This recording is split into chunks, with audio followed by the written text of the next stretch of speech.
Well, good morning, Northview. How are you guys doing this morning?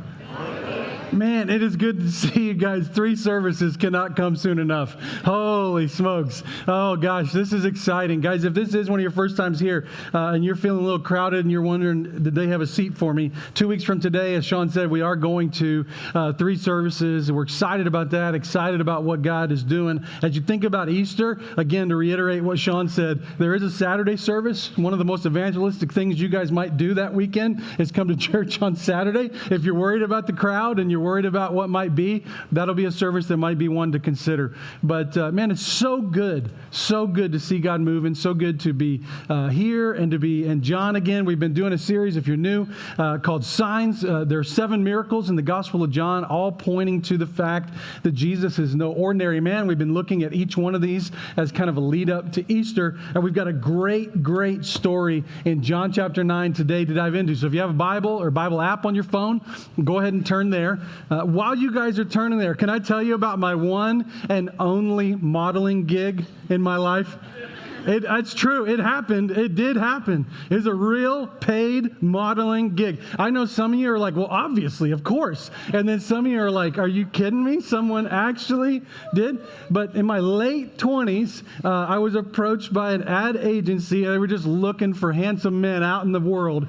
And no, actually, I think it was almost like a benevolent situation because somebody in my church was like, you want to make an easy a couple $100? And he was doing a spot for a eye correction surgery, laser eye LASIK surgery ad. This was going to show in the St. Louis area. He needed a couple people to be in it with him or in it for him. And he said, would you do it? And I was like, what do I have to do? And so anyway, I said yes. I regretted it later because not too long after it was complete was my 10-year high school reunion. And I went to high school in the St. Louis area. And so I had friends of mine going, hey, did I see you in a commercial? Like, yes. You won't see me in another one, but yes, it was true. It happened. I mean, even all these years later, I still have some of the lines in my head. I can still remember what I had to say a bunch of times on camera. Only $5.99 per eye, kind of thing.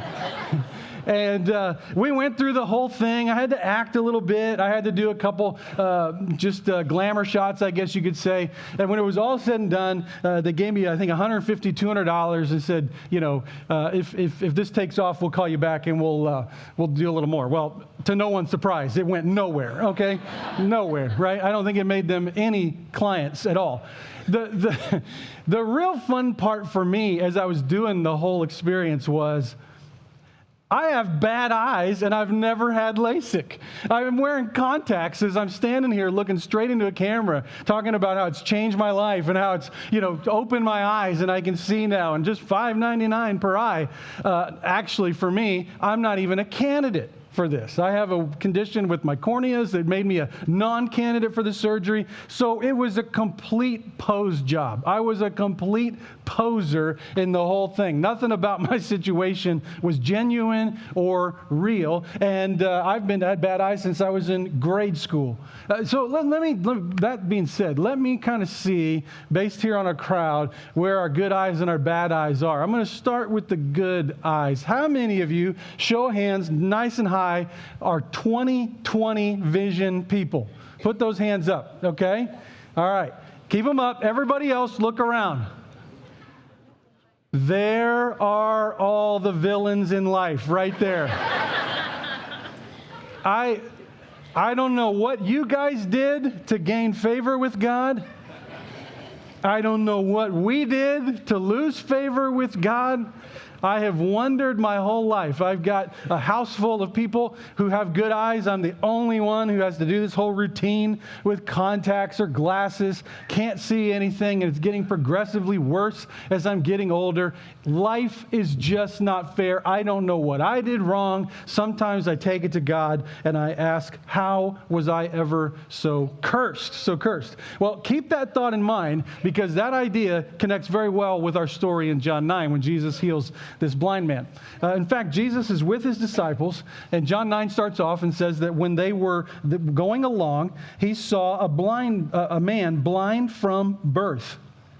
And his disciples asked him, Rabbi, who sinned, this man or his parents, that he was born blind? Okay, it's that same question that you and I ask. What did I do wrong, God? Only in that day and time, it was actually a serious question. It was actually taught by many Jewish rabbis that you could connect disease or sickness to a particular sinful behavior or sinful act. In the case of a guy who's been born this way or been blind his whole life, well, there's a little bit of a question as to how did that exactly work for him, because he just wasn't even alive long enough, seemingly, to have done anything wrong. So was it this man or was it his parents?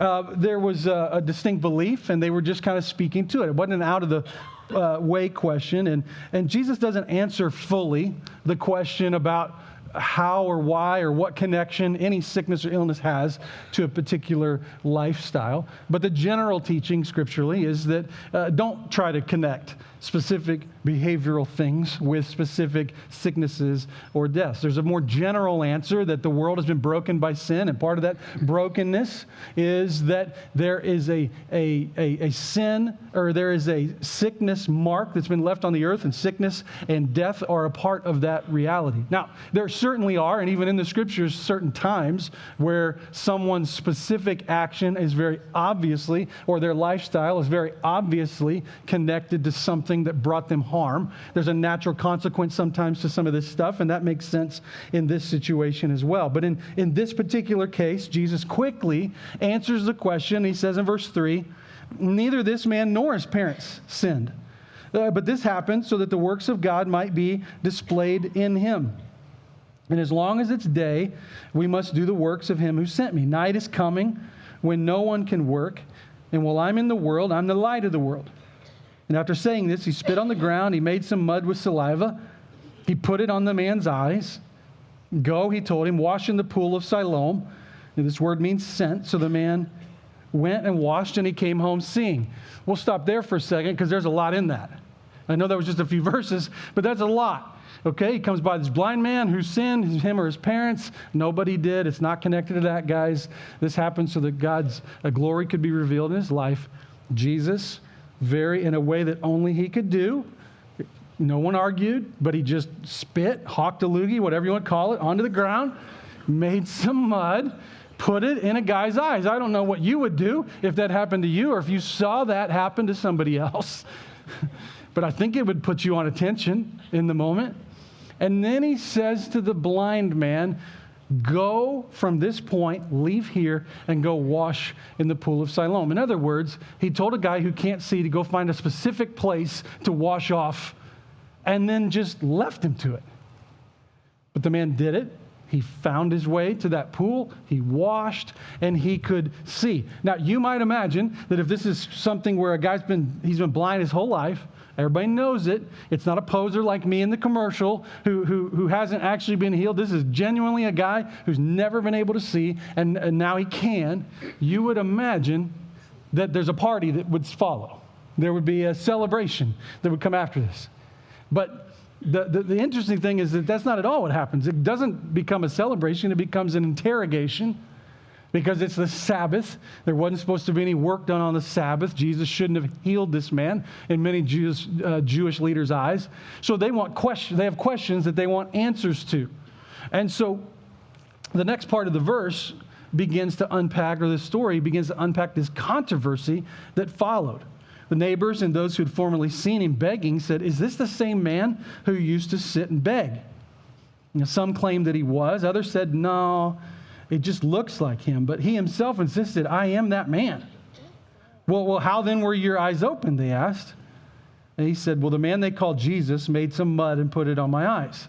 He told me to go to Siloam and wash, so I went and washed, and then I could see. Well, where is this man? They asked him. Great question. But he candidly answers, I don't know. Some of the Pharisees said, this man is not from God, for he does not keep the Sabbath. But others said, well, how can a sinner perform such signs? So they were divided. Then they turned again to the blind man and said, what do you have to say about him? It was your eyes that he opened. And the man replied, he's a prophet.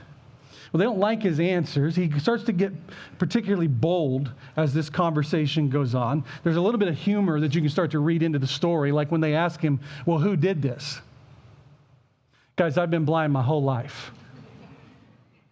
somebody who I could not identify because I can't see put mud in my eyes. I left the vicinity where he was and went and washed. So you can keep asking me who did this, but I will tell you, I don't know. I don't know. But he gets increasingly bold as this conversation goes. His parents feel threatened because the Jewish religious leaders hold a lot of control in society, and they don't like the answers that they're getting. So they turn to mom and dad, and they want to identify, is this indeed your son? Can you indeed verify that he's been blind since birth? Rather than answer simple questions, they back out and throw him under the bus. They go, we're not going to get into this. We don't want our status in society, and certainly religiously, to be affected in any way. They play the part of coward. They back away, and they say, he's a grown man. He can speak for himself. Just keep talking to him. So a second time, this is verse 24, they summoned the man who had been blind. Give glory to God by telling the truth. We know this man is a sinner. He replied, whether he's a sinner or not, I don't know. But one thing I do know, I was blind, and now I see. Well, then they asked him, well, what did he do to you? How did he open your eyes? He answered, I've already told you, and you didn't listen. Do you want to hear it again? Or do you want to become his disciples too? Then they hurled insults at him, and they said, you're this fellow's disciple. We are disciples of Moses. We know that God spoke to Moses, but as for this fellow, we don't even know where he came from. The man answered, well, now that is remarkable. You don't know where he comes from, yet he opened my eyes. Well, we know that God doesn't listen to sinners. He listens to the godly person who does his will. No one's ever heard of opening the eyes of a man born blind. And if this man were not from God, he could do nothing. To this they replied, you were steeped in sin at birth. How dare you lecture us? And they threw him out. Jesus heard that they had thrown him out. And when he found him, he said, do you believe in the Son of Man? Well, who is he, sir? The man asked. Tell me so that I may believe in him. And Jesus said, you've now seen him. In fact, he's the one speaking with you. Then the man said, Lord, I believe. And he worshiped him. I love this story, and I think you can see why, of all the stories that John could have chosen to tell about Jesus that identify him as uniquely the Son of God, you can see why this one made the cut. You can see why this one stood out, and as he reflected several decades after the resurrection, it was inspired by the Holy Spirit to write his eyewitness account. You can see why this was one of those stories that would be a hallmark story in his retelling of the good news of Jesus. He's going to tell another big one next week with Lazarus, and then the next after that, the next miracle is the resurrection. So in the scope of this whole book, this is an important story. It tells the story of how Jesus and his actions did not sit well with a lot of religious leaders. It shows how those religious leaders were trying to control what faith looked like for a lot of people. And they did so without really having a heart that was connected to God.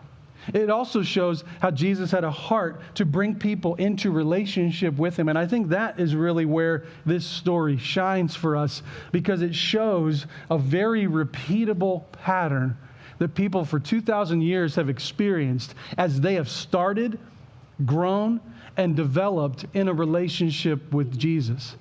In the controversy that follows the miracle, and in the conversations that are had following the miracle, we see a few different ideas or principles really start to emerge about what life with Jesus looks like. Starting with this, seeing Jesus clearly often comes in stages.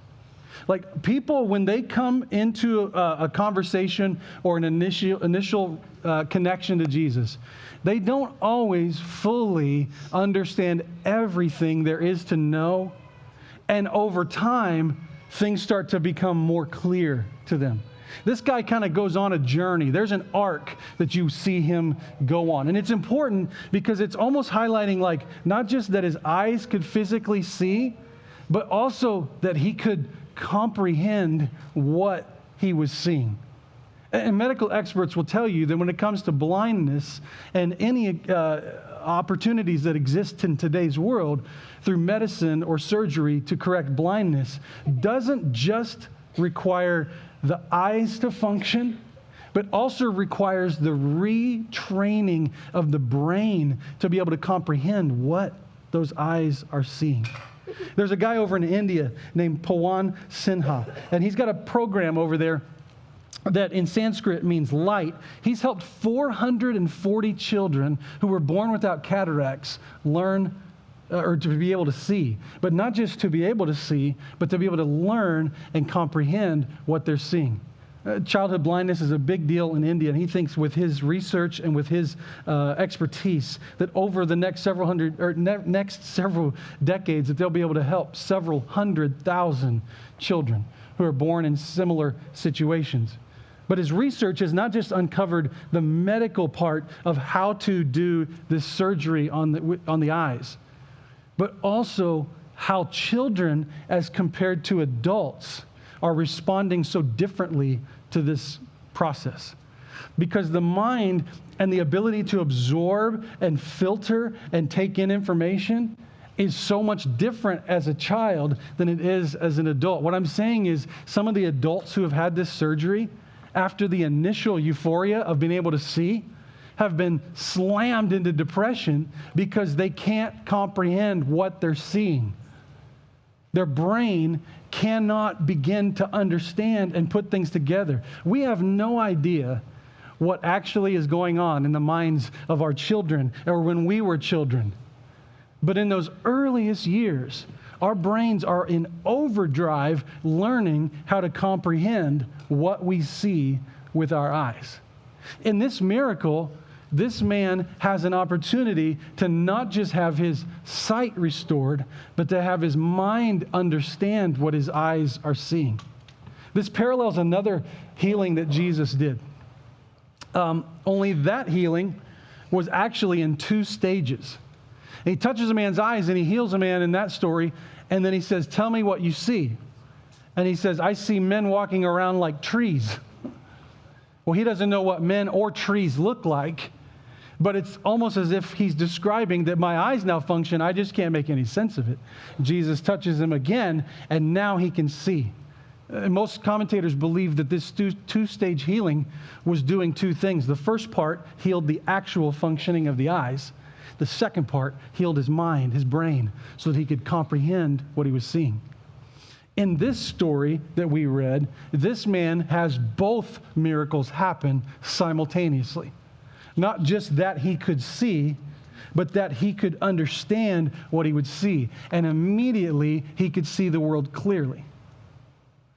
But his relationship with Jesus was a process. And he saw him more clearly as the story went on. You can trace this if you go back to the very beginning and you just see how did he call or reference Jesus from the beginning of the story to the end. At the beginning of the story, he said of Jesus, that man, he's that man they call Jesus. That's verse 11. By verse 17, he says he's a prophet.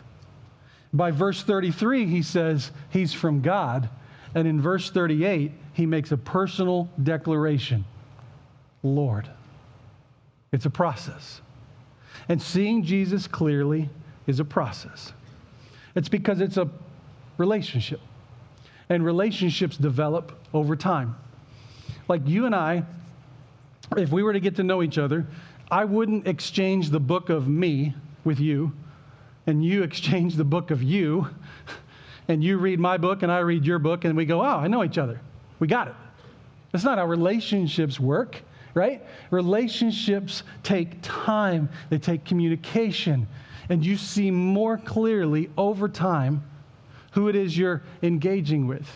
My relationship with my wife is now past 20 years.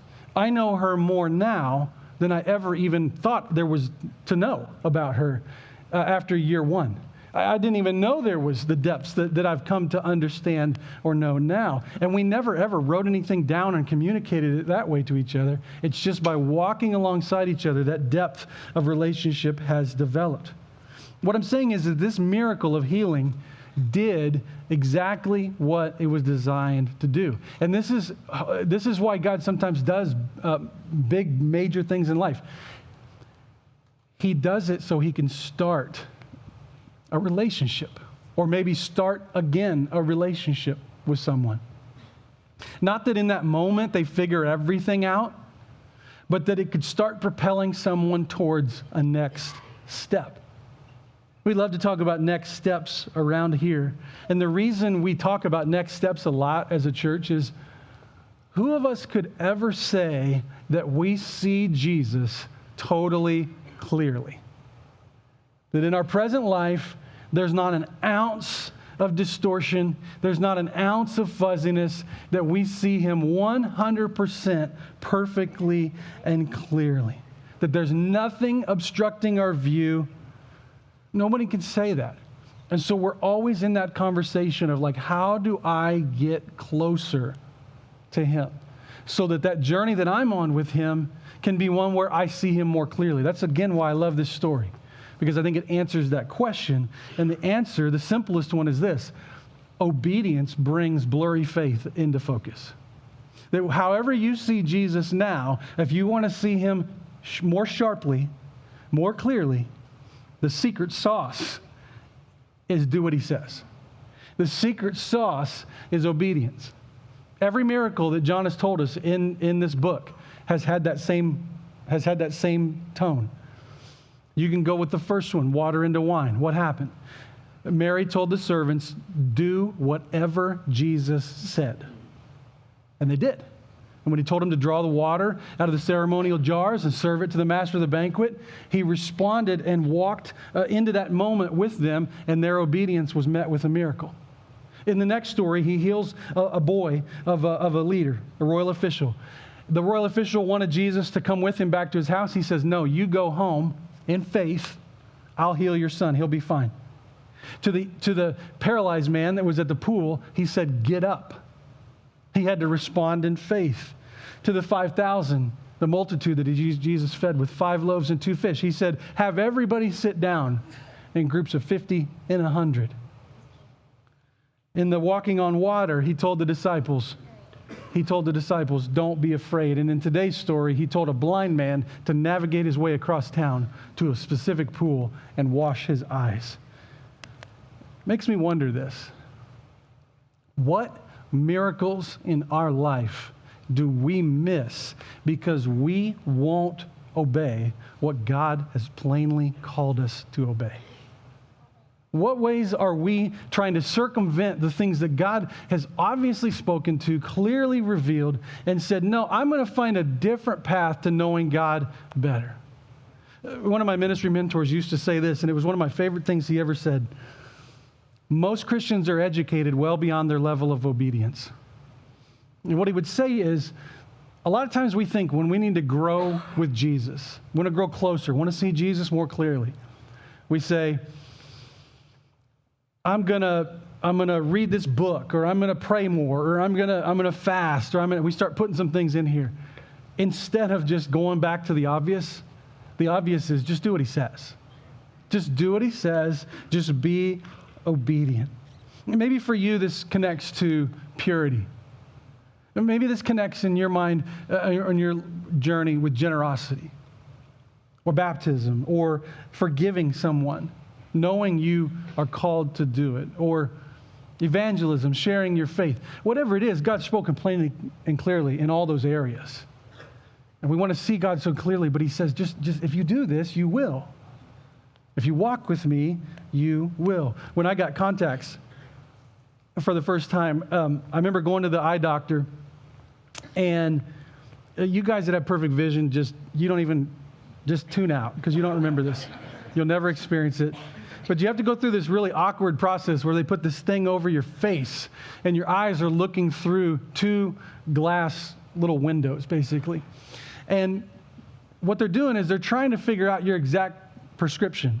And so you're looking through lenses that may be some form of distorted, and they're going to give you 2 options. And they're going to go, is this one better? Or say A or B. Which one's better? A, B, A, B, B.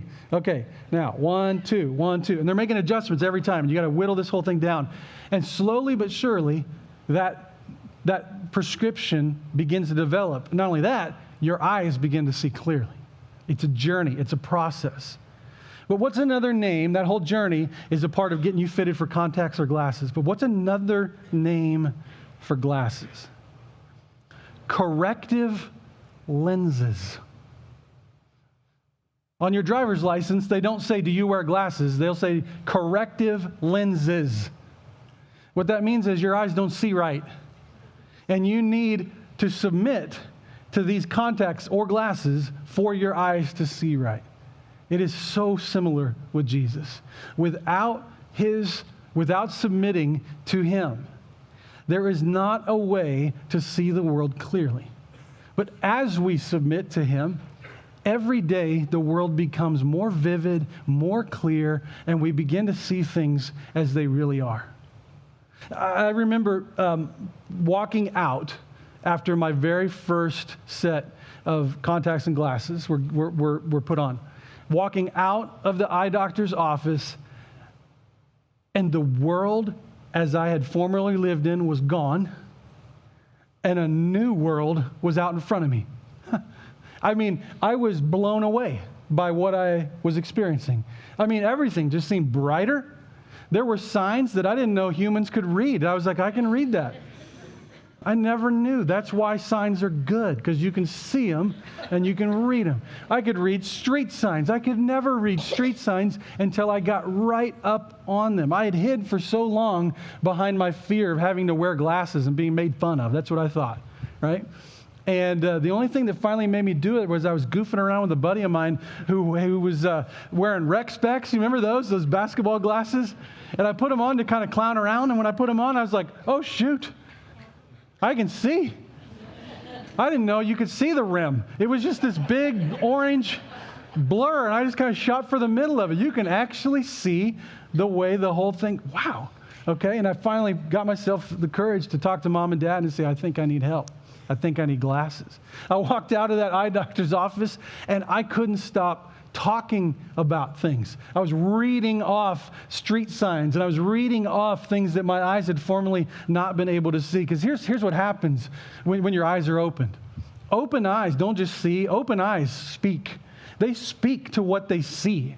They will boldly go, wow, here's the world that I never knew was out in front of me. That's exactly what this man in this story experienced. When he goes from, as he's asked initially questions about this story, he goes, I don't know. He kept saying, I don't know. I don't know. Where's Jesus? I don't know. Who's Jesus? I don't know. Is he a sinner? I don't know. Who's the Son of Man? I don't know. But then he says in verse 25 what he does know. He says, all I know is I was blind, and now I see. There's a lot of commentary on this verse, on this story. Like, there's some depth, and everything in John just has ridiculous depth. Like, it's like the stories have just marinated in the Spirit for 4 decades.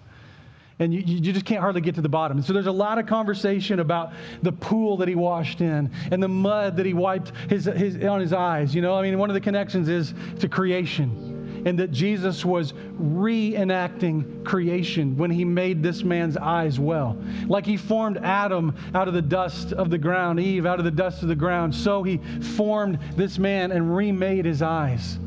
There's obviously a connection about the pool and baptism, and, you know, all that kind of stuff is there. And I'm sure John, knowing John and how he wrote and all the different depth that he had there, I'm sure he wanted all of us to grab all of that double meaning. But the gist of this story is like brutally simple. I was blind. He put mud on my eyes. I washed, and now I can see. And the confidence that this man has as the story begins to develop from there is one that shows a one-sentence type testimony that becomes his foundation for whatever God has in front of him. Does he have it all figured out? Does he know where all this is going? He has no clue. There's more unknown than known, but he can say emphatically, what I do know, I used to be blind. Now I can see. It makes me wonder if you and I would be served well to think about the change that God has done in our life and summarize it in a single sentence. I once was blank, but now I'm blank. Maybe one of the more transformative things you could do today is write your version out of that single sentence testimony. Because here's what happens in that story. When a lot of questions are going around about how to make sense of it, this blind man who seems to kind of not be seen by anyone as significant is told this: you are the expert. He opened your eyes. And that's the same thing with the work that God does in your life. You are the expert of what God has done in your life through His Son, Jesus. And don't ever back down or think that that's a small thing. And when you think about the ability to share what God has done in your life with somebody else, don't overcomplicate how to say what God has done in your life. Say it in a sentence. I once was blind, but now I see. Maybe you, like the man in this story, could become one of the more unlikely evangelists. And God could use your story to help other people, like He did His story, take steps of faith that little by little by little make Jesus more real and more clear in someone else's life. If you've never taken that step, if you've never received the invitation that Jesus places out there for someone to say yes to Him, know that what is being missed is your eyes being opened to the world as it truly is. And know that even today, like He did in this man's life, He's still an eye-opener. And He's still restoring sight to those who are blind. The most powerful blindness that He came to reverse was spiritual blindness, where eyes can't see the battle that's out in front of them, can't see the damages that sin has created, and can't see God's love to redeem and fix and repair it all.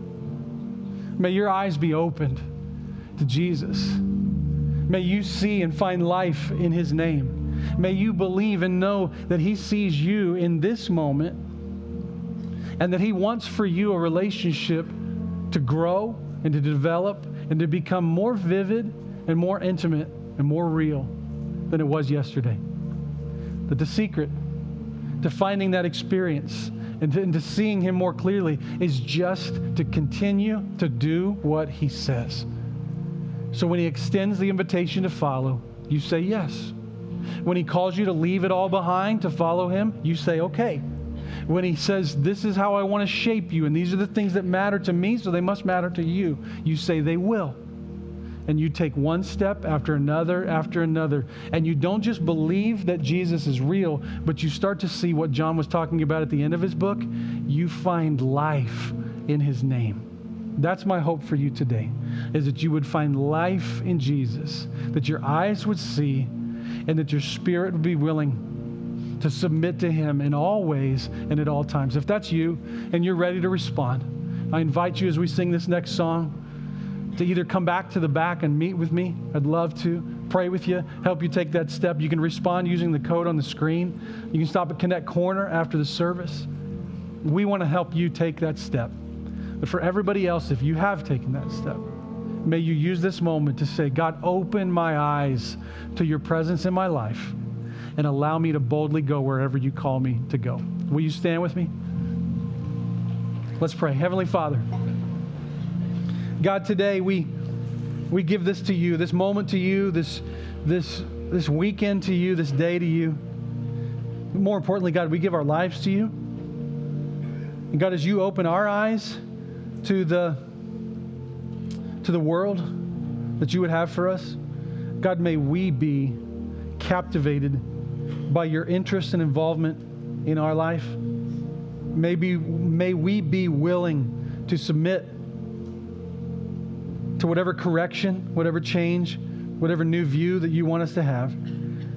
God, knowing that you will transform us in turn. We love you and thank you, and it's in your name that we pray. Amen.